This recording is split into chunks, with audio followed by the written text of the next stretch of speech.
Buying your first home can be an exciting time of period of your life or the most daunting. My husband went through that process before we got married, and he will be explaining a little more about what was that process like for him. Was it easy? Was it a daunting process? Was he excited about this process? How did he go about this process? All those little nitty-gritties he'll be explaining as we dive into this exciting journey that was a part of his. I know for us young people, we get super excited to buy a new home, and it's okay to fail along the way. What was your budget for your home? Okay, let's start with the budget then. So I'm just going off the top of my head. I should have probably had the actual figures written down, but just roughly speaking, in terms of the deposit, the property was 120. It was a 2-bedroom semi-detached, purchased in the Midlands in sort of Derbyshire, and the deposit was there for £6,000 because I was able to access the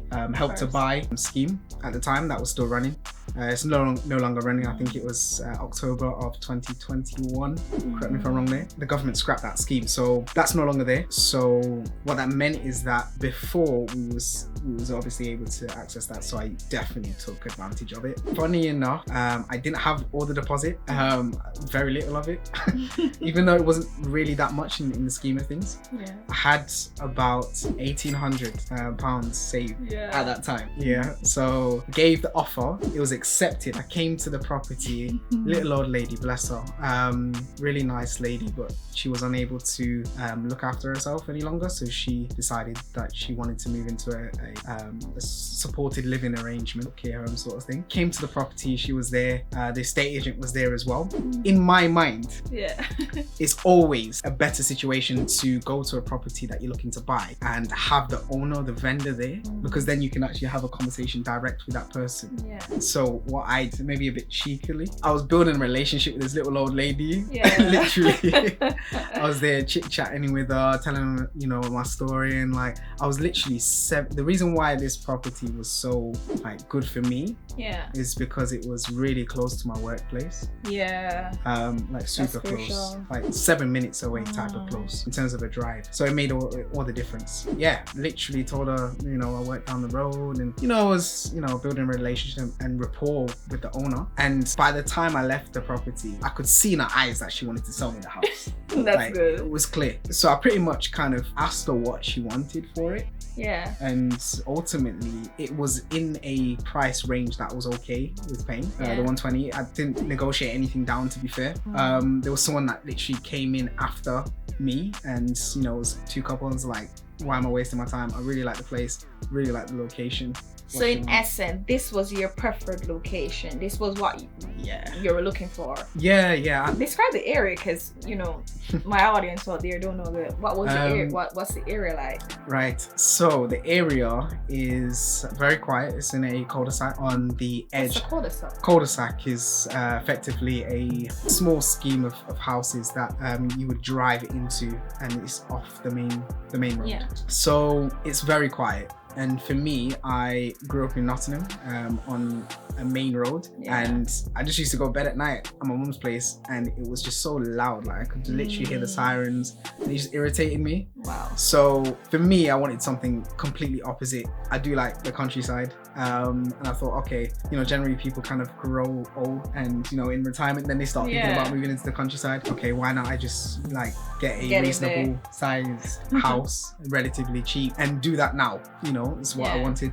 I might as well do that early. Okay, sounds good. You said in the beginning that you had £1,800. So I don't know, it's 6,000. 6,000 from 1,800 is around, you needed about 4,200. Yeah, something like that. Right. So if you haven't done so already, do make sure that you hit the subscribe button.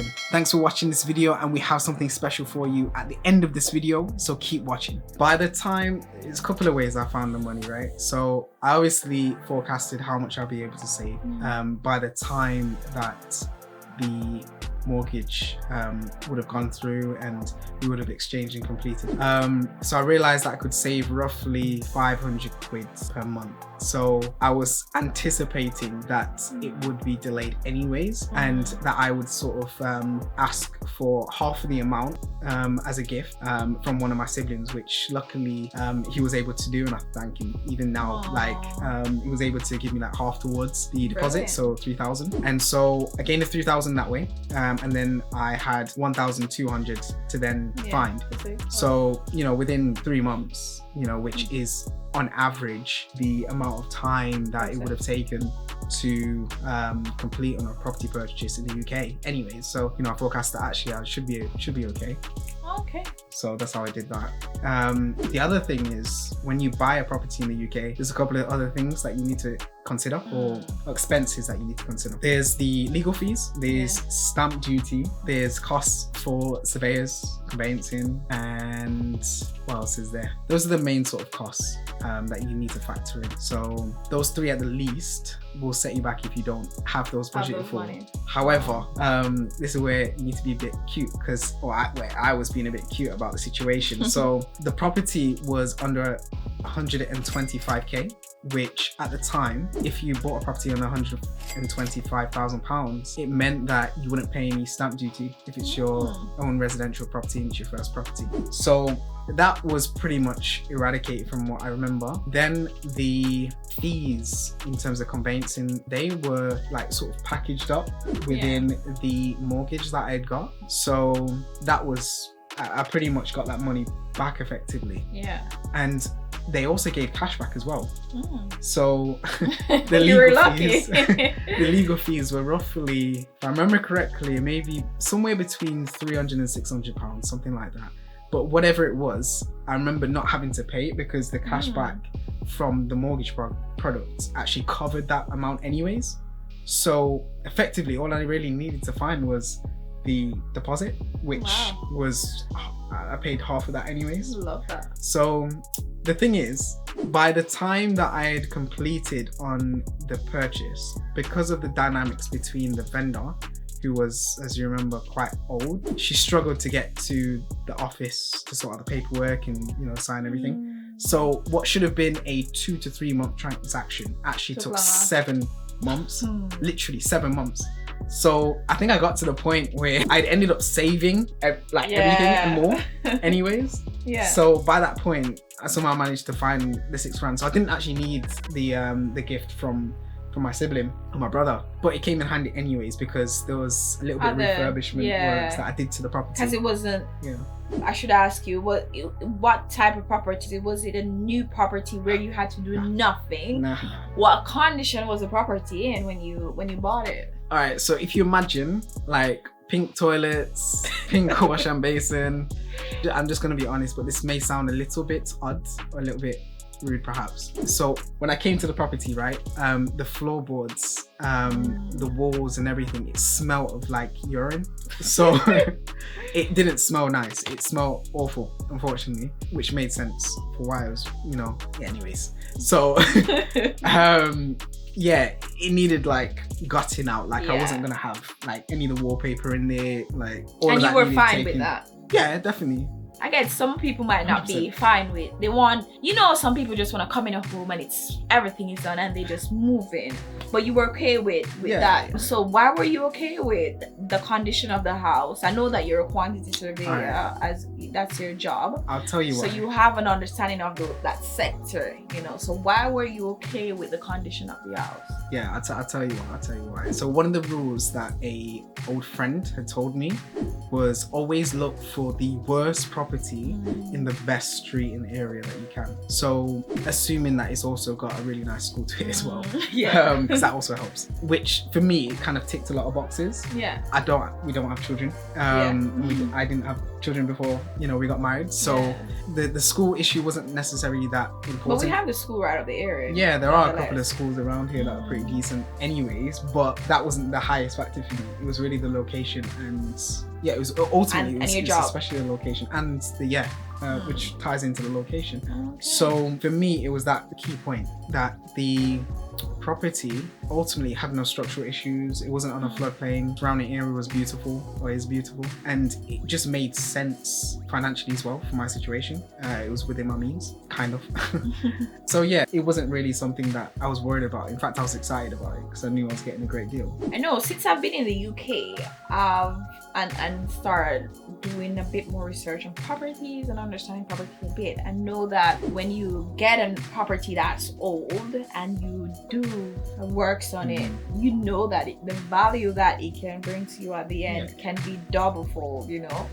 You can pay 150,000 for a property now that's run down and old, and then when you revalue it, so when you remortgage, it can actually worth sometimes double, or it can worth like 300,000 or 200,000 or 250. It just depends on the area and the various amenities that property has and what you have improved on that property. Because there's a lot of work that I've seen from the pictures you've shown me with the older property, that the works that you have done, and it looks beautiful now. I enjoy my cozy home.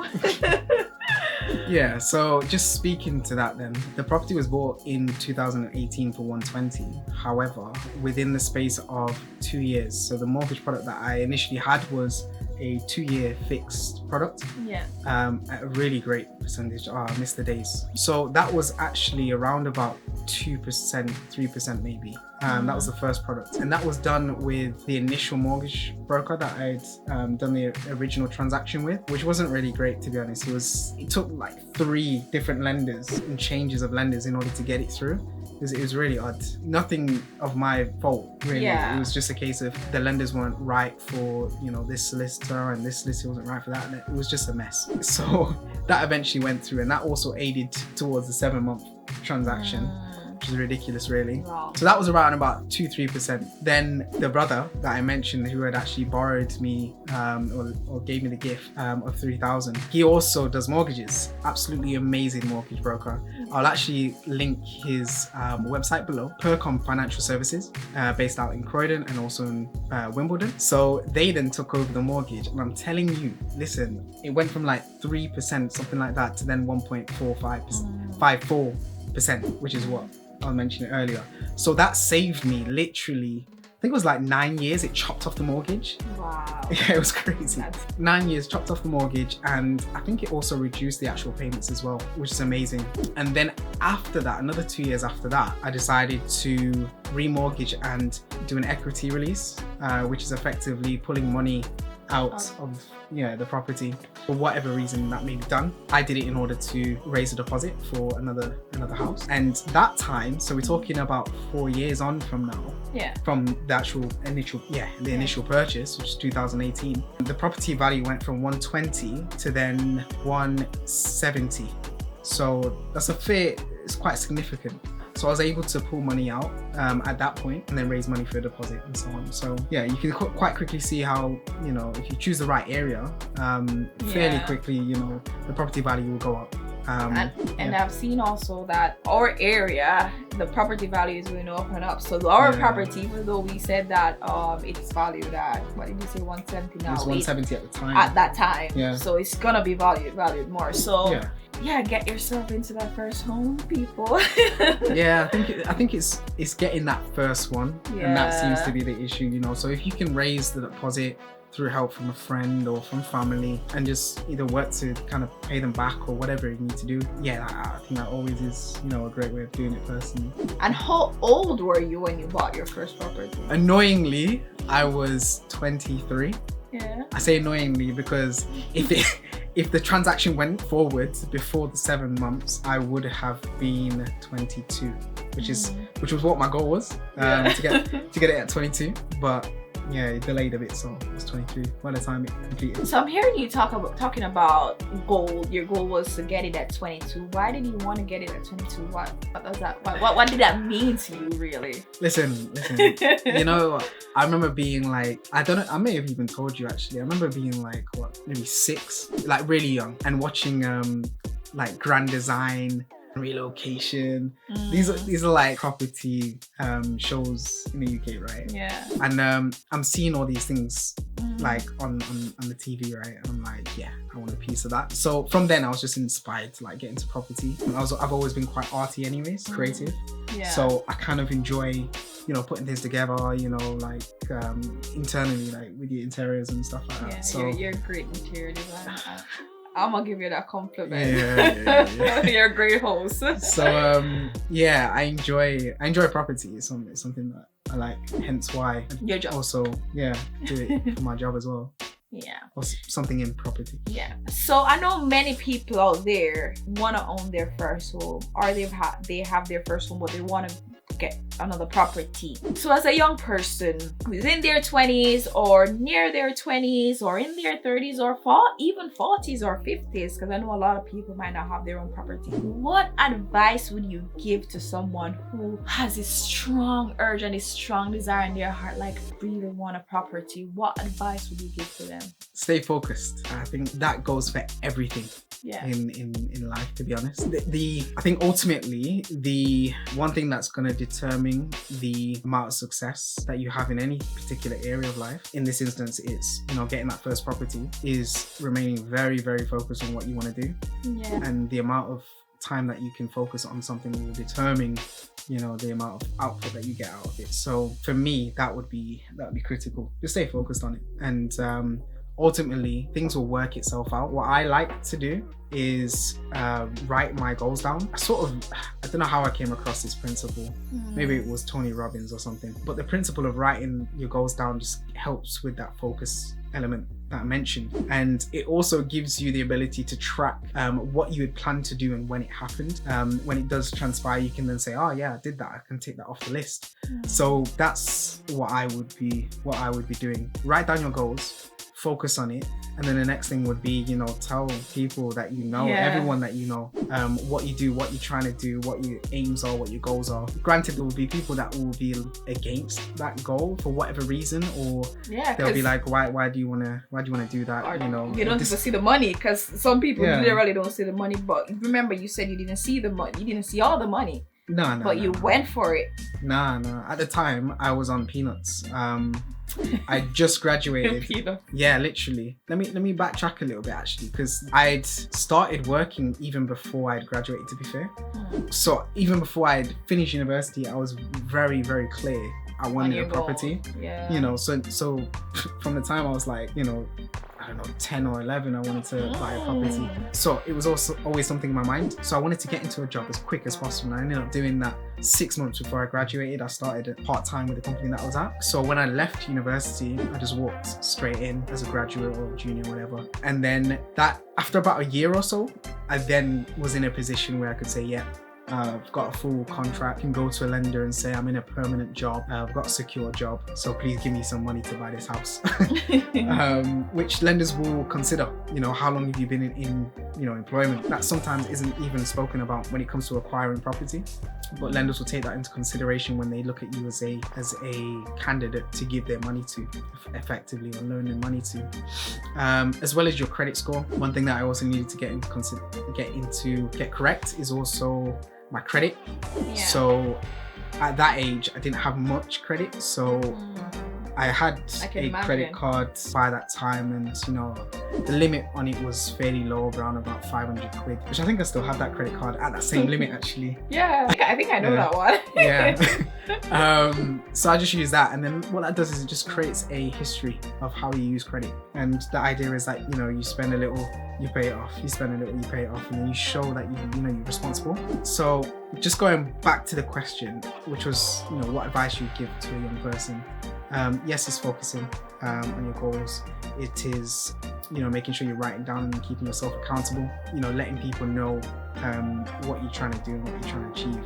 Yeah, and then just going for it. I think the determination and persistence is critical. And I'll add, don't forget that you might be earning peanuts. Like my husband said, he was on peanuts, but he was excited to go forward with that journey. You know, I know for a lot of persons in the UK, you might not be on the salary that will help you to buy that house, but essentially, you know, figuring out a way how to crack that or earn a little bit more or get the money through someone to buy your first home, just take it as an opportunity.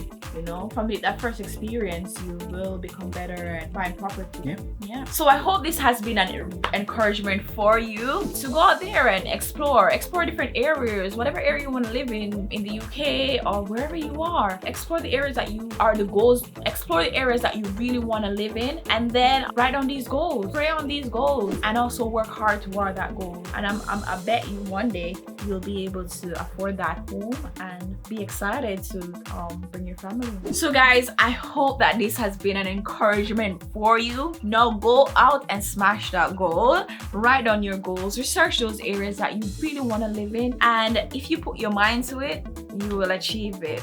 And thank you guys so much again for the support you have given to our channel. And do remember, you know, hit that link that gives you your free financial planner. That will help you so much. Hit that video, and this will also give you a full tutorial on how to use that planner so that you can track your expenses and that you can achieve your financial goals as well.